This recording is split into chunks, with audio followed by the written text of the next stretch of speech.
you. Happy Earth Day, everybody. I know that we're kind of sitting in the round here, so my head is going to drift back and forth.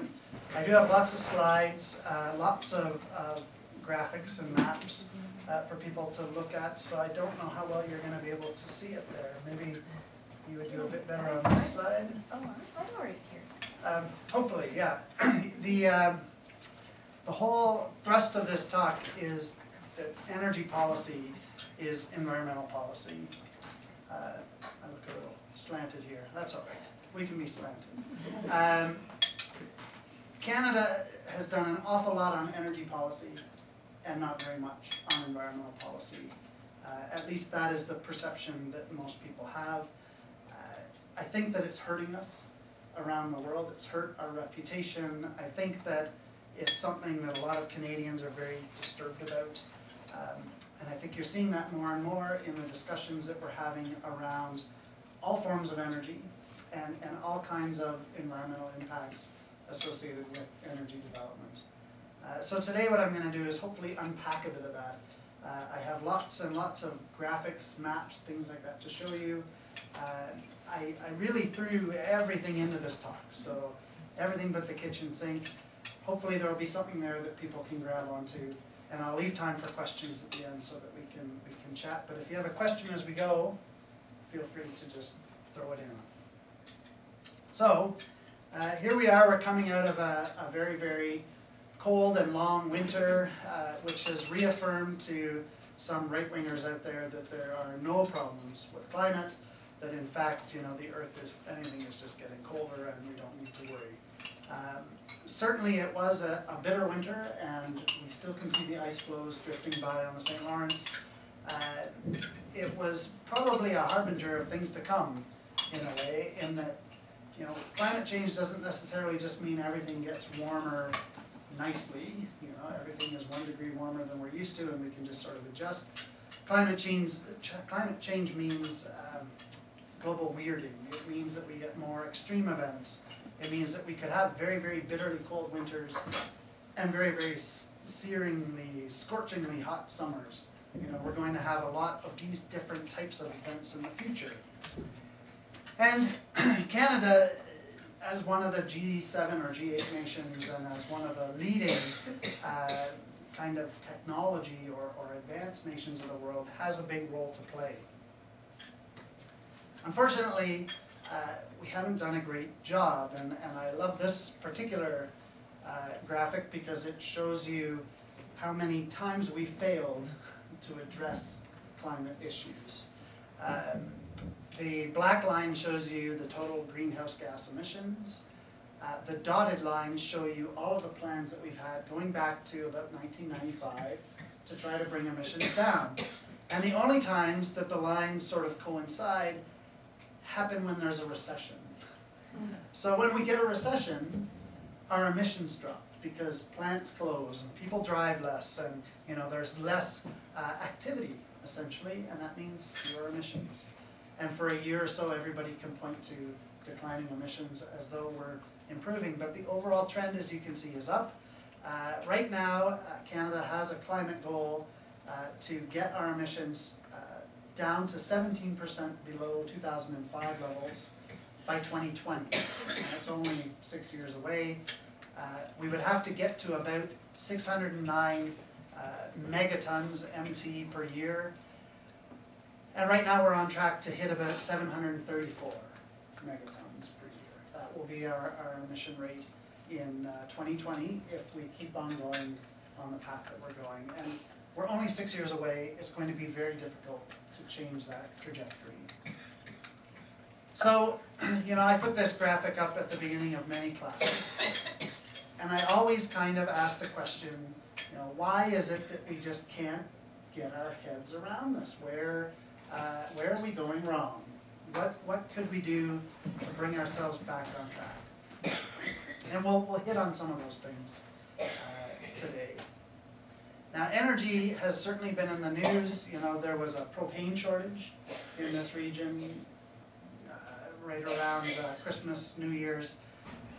People living in the countryside who are heating their homes with propane hit suddenly a big spike in cost. We've had pipeline explosions in Manitoba, which left people without heat. You know, energy seems to be on our minds much more than it's been. Where it once was invisible infrastructure, now we're paying a lot of attention to all kinds of new energy developments. Partly that's because prices have gone up so much. This graphic shows you just how oil prices have changed over the years. This is the price for what they call West Texas Intermediate, but I could show the graph for world prices and it would be roughly the same. You can see that in real terms, the real price, which is that light colored graphic in behind the darker red, we are now up in the range of the very high oil prices. And this is, of course, drawing a lot of attention to energy issues. Very high energy prices means that it's difficult for our economy to work the way that we've structured it. If it's difficult for our economy to work, then jobs start to be shedded and people start to find themselves on the unemployment line. And it's a vicious cycle, you know, that gets worse and worse if we don't find ways to address this. Very high energy prices are part of the reason that Canada's been able to access so many of its energy reserves. The oil sands, some of the coal reserves that we have, they wouldn't be financially or economically viable if it wasn't for the very high energy prices that we're seeing around the world.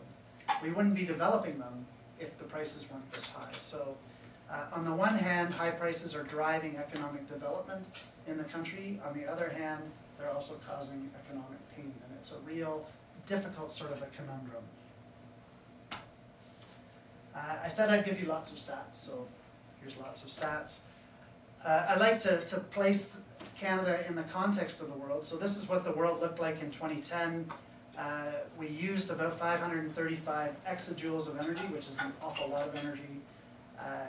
About 3/4 of that was from the big three: oil, coal, and natural gas. The good news is that about 12% of it was from renewables and another 6% from nuclear power, which I don't consider renewable, but it's cleaner in terms of emissions. So it's not like we don't have a base to work from, but 3/4 or more than 3/4 coming from fossil fuels means that we have a huge challenge in front of us. The thing that's driving emissions, the thing that's driving this climate weirding that we're seeing is the emissions associated with fossil fuel use largely. If we look to our neighbors, the United States used about 17% of the world's energy, and they use about 5% renewables themselves. This was sort of amazing to me because the United States spends more money developing renewables than anybody else in the world, largely because they recognize that their dependence on imported fossil fuel is costing them an arm and a leg. You know, the 7th Fleet has to be out there guarding the seaways in order to make sure that the tankers make it to America's shores, and that doesn't come without a big price. They use a lot of nuclear as well. Germany, we often compare ourselves to Germany here in Ontario or in Canada in terms of our energy use. They're at about 3% of global energy. They're increasing their use of renewables dramatically, so they've brought wind, solar, biomass power online in a very big way over the past decade or so. And they've recently announced that they're going to step away from nuclear power in the aftermath of the Fukushima accident in Japan. So their energy mix is evolving. They're sitting at about 12% renewables right now. China. China is about 19% of global energy. They're the world's biggest user of energy. And of that, about 67% is coal. And that is the single biggest problem in the world today in terms of emissions, is the increasing and expanding use of coal in China. At the same time, they use a lot of renewables. They use a lot of biomass, they use a lot of hydro, thanks to the Three Gorges Dam, largely. They have brought other renewables online, and they continue to bring new renewables online. So they have lots of renewables and developing renewables, but coal is also expanding very quickly. And then there's Canada. So Canada is only about 2% of the world's energy supply, about 11 exajoules. We use a lot of oil in comparison to other countries, our peers, so to speak. And everybody blames that on us being a very big country with lots of distance in between cities and everybody drives a lot. We have huge amounts of renewables, 13% hydro, about 5% biomass. We have other renewables which are now probably greater than 1% here in 2014. We have about 10% of our power coming from nuclear sources. We're at 19% renewables altogether. We're way better than the world average. We're better than all of the G7 nations. We are ahead of the pack when it comes to renewable use. And we're a very small user of energy on the world stage. And those two things mean that it's really difficult to get Canada motivated to do more. We're already number one. Why should we be number one with a bullet? You know, why continue to spend money when clearly we're doing better than everybody else? We are phasing out coal, which is good. Coal use used to be endemic across electricity generation and in all heavy industry. Luckily, we've lost a lot of our heavy industry. You know, we're in a position where a lot of that heavy work has left. Where we do have it, coal use has dropped, mostly because we brought other sources online, like petcoke, which is really an oil product. Coal is the worst when it comes to greenhouse gas emissions, so it's good that we're stepping it down. Could I ask, yeah. What is the percentage of global energy based just on the country or on base of the population number or the size of the country? This is the percentage of global energy, absolutely. So 11 is roughly 2% of the world's total energy, which is 530. So the 2% would be like 2% of the global energy of the global for the energy. country, 2% Canada, just like from the Canada, country, not yeah. from size, not from the population. Not from the population. So on a per capita basis, we use a bit more energy than most other countries in the world. We're either number one or number two or number three, depending on whose stats you believe. Some people put Saudi Arabia at number one. Saudi Arabia uses a huge amount of energy. Some people put the States at number one. Some people put us at number one in terms of per capita energy use. We're certainly higher, usually by a factor of 2 or 3 over European counterparts, which tells us that we could have a perfectly fine standard of living with much less energy consumption, because people in Europe don't have a substantially lower standard of living compared to people here. But it is very difficult to convince governments that there's a crisis and that we need to move ahead when we're already ahead. This is a map of Canada showing where energy production happens, and the circles are roughly equivalent to the amount of energy that's produced. And really, if you believe in geopolitics, this map shows you how the politics in Canada and how the power base has shifted, because all the power, all the energy is out west. We produce much, much more energy out west. On a per capita basis, it's much, much greater production out west compared to the east. There's also a big difference in the flavor of power generation. You know, Ontario is mostly renewable power generation. Quebec is mostly renewable power generation. It's not to say they don't use fossil fuels, but they don't produce it. They just consume it.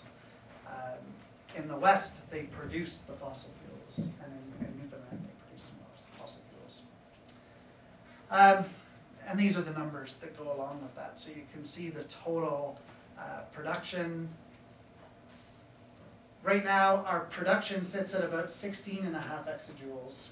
And if you recall, our consumption was about 11, so we're exporting about 5.8 exajoules of energy. So for every 3 units of energy we generate, 1 of them is being exported at least. Mostly to the States. A little bit now going east and west to Europe and to Asia. And of course, that's the big discussion. How can we get more energy to places like Europe and Asia? This is where the oil is produced, almost all out west, almost all in Alberta. Newfoundland is not a small producer, but relatively speaking, they're small. Ontario produces a bit of oil. It's not actually up north, it's down by Sarnia. There's a couple of active oil wells down there. Nova Scotia, Nunavut, the Northwest Territories, they all have potential to become oil producers, but they're not there yet, mostly because the oil is very, very inaccessible. It's offshore, it's under ice, it's under rock, it's difficult to get at. One of the things that I think is really interesting is that, you know, we generate a lot of oil and we want to generate a lot more.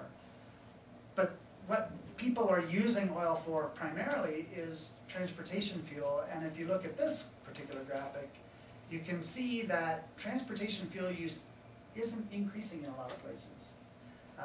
In fact, if you take China out of the mix, China is the one great big hope for an increase in transport fuel consumption. The United States, it's going down. Japan, it's going down. Germany, it's going down. The UK, Italy, it's going down. In 10 out of 21 countries that I've got here, transportation fuel use is declining. And it's declining for a bunch of reasons. It's declining partly because people are driving much more fuel-efficient vehicles. The hybrid vehicles that are on the road, the new, like the Leaf and the Volt, the electric vehicles are out there. Nobody thought that they would achieve the level of market penetration that they have so quickly. Nobody foresaw how quickly that would impact the fossil fuel consumption, but it's very notable. You know, even Canada, where we see some increases, they're very, very small increases compared to the population growth that we are anticipating. Per capita use in almost every country is going down. The two big unknowns are China, which is on this particular graph, and India, which isn't. Those two countries, almost anything goes. You know, they could go up, they could go down, their economies could boom or bust. The statistics are so poor and the projections are so variable that nobody really knows what's going to happen. This is a big story for Canada. This is a big story because right now we sell most of our oil to the States, and we sell it to the States so that they can make fuel, gasoline mostly, and some diesel. And if transportation fuel use is going down, our market is shrinking. You know, this is really why our government is so keen to get these pipelines built and to get oil to the coast so that they can get it overseas, because they see that that market is starting to disappear. So those are the key issues. The environmental impact for the petro sector. You know, in Canada we have a problem because the oil sands and the unconventional oil have a larger greenhouse gas emission footprint than other types of oil. But at the same time, the demand for oil is changing. I haven't talked about it, but this whole shale gas and tight oil revolution is changing the Canada-US dynamic. Just this week, President Obama has pushed back the decision on the Keystone XL pipeline, which we'll talk about in a couple minutes. It's because he can. He doesn't need to approve it. They actually have more than enough oil coming out of the Dakotas to fill up the pipeline that's been built. So our resources are landlocked. They're largely under one province's control, and so we have this weird situation in Canada where a lot of what should be a national discourse on energy and climate is instead a federal-provincial dialogue between Alberta and Ottawa, and between Alberta and the federal government in the States. Pipelines, so as I said, we're trying to build new pipelines. There's 3 on this graphic. You can see that the existing network is largely centered on Edmonton, roughly, feeding from the oil sands down into the States. We want to build the Northern Gateway, which is about 500,000 barrels a day. We want to expand the Trans Mountain Pipeline, which would be another 600,000 barrels a day. We desperately want Keystone XL to be built, which is another 800,000 barrels a day. These numbers really start to add up. Enbridge is the proponent behind Northern Gateway. Northern Gateway has now been recommended for approval by the National Energy Board, and so Cabinet gets to decide, meaning that the Prime Minister gets to decide what happens with that particular project. Enbridge is confident that it will go ahead, as you can see here. The Trans Mountain pipeline, they may run into some trouble. Right now they're looking at where their pipeline will run through Burnaby. Burnaby is a pretty wealthy suburb of Vancouver. I think that the opposition is starting to line up in places like that against these types of projects. The Keystone XL, well, I just mentioned President Obama's basically delayed decision. Part of the reason he's done that is that despite all of the talk about this boom in employment that will come with the building of the pipeline, the State Department says that Keystone would only create 35 permanent jobs. So do we want those kind of footprints for 35 jobs? In the States, they seem to be leaning towards no. In Canada, well, we're still having those discussions, but it's not a huge number of jobs. These aren't the only pipelines in play. We have this natural gas pipeline system, which includes the Trans-Canada pipeline that runs through Ontario. It's the only coast-to-coast pipeline system, and we want to transform part of that into an oil pipeline that would carry just over 1 million barrels a day. So if you've been doing the math, we're now pushing 2.6 and 3 million barrels a day. That's the additional capacity that would be added with all of these pipeline projects, should they be built. And that roughly coincides with what the government of Alberta wants to do in the oil sands. They want to increase production by about that much over the next 10 years. With Energy East, they want to run it actually all the way to St. John. I've often wondered about that. You know, there's a good deep water port at Quebec, also one at Montreal, although it's not as easily accessible. St. John has a great port, and it's got a big oil refinery terminal already. Of course, the big draw is that the Premier of New Brunswick is very much in favor of the pipeline and will be a champion for Trans-Canada as they move it ahead, which makes sense. There's a good number of jobs that would go with the terminal, and you know, there's a bit of a boom for them. But this is the biggest project that's ever been considered since the original Trans-Canada pipeline was built. There are a lot of hurdles for that project to go through. There are many people lined up against Energy East. The Pembina group has already published this report saying that, you know, if you build it, it's going to increase greenhouse gas emissions. It's a bit of a simple report because, of course, if you build the pipeline and we expand production, greenhouse gas emissions go up.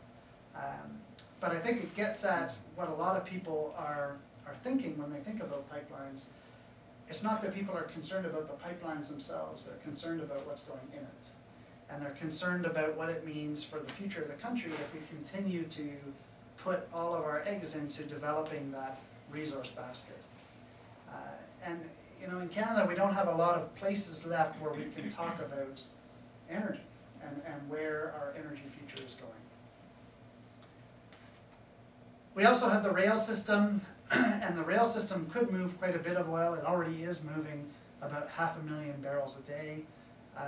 But of course we've had the Lac Mégantic disaster. We've had multiple derailments in Alberta and Saskatchewan, and people are getting very uncomfortable about this. You may have heard that even Rob Ford in Toronto is asking for an accounting of all the oil that's moving through Toronto on those CP and CN main lines. It's a lot. Kingston should be asking the same question because the main line runs right through town, and a lot of material is moving through. Our rail lines probably could stand an upgrade if we're going to be moving this kind of material that potentially can be dangerous, as has been seen. Electricity might be a better way to move things around, you know, generate power and then move the electrons, don't move the fuel. We don't have a pan-Canadian electricity network, we actually have provincial grids. And you can sort of see there are 1 or 2 connections between most of the provinces, but the grids are developed inside the provinces.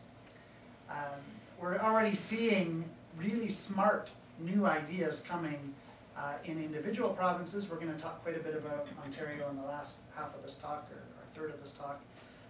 But something I want to point out, Manitoba, which has lots of hydroelectric power, has actually entered into an agreement with Minnesota or Wisconsin. I can never remember which state.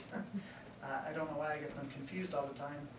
But anyway, they have a lot of wind power in the States, and they have a lot of hydropower in Manitoba. And so what they're doing is they're sending wind power up the line when they don't need it. They're storing it in Manitoba's reservoirs. Manitoba's sending it back down when they do need it, and it's mutually beneficial, and everybody sort of wins. We should be doing that east to west, not north-south. But because we have no connectivity, because we don't have that kind of national vision, we don't have that ability right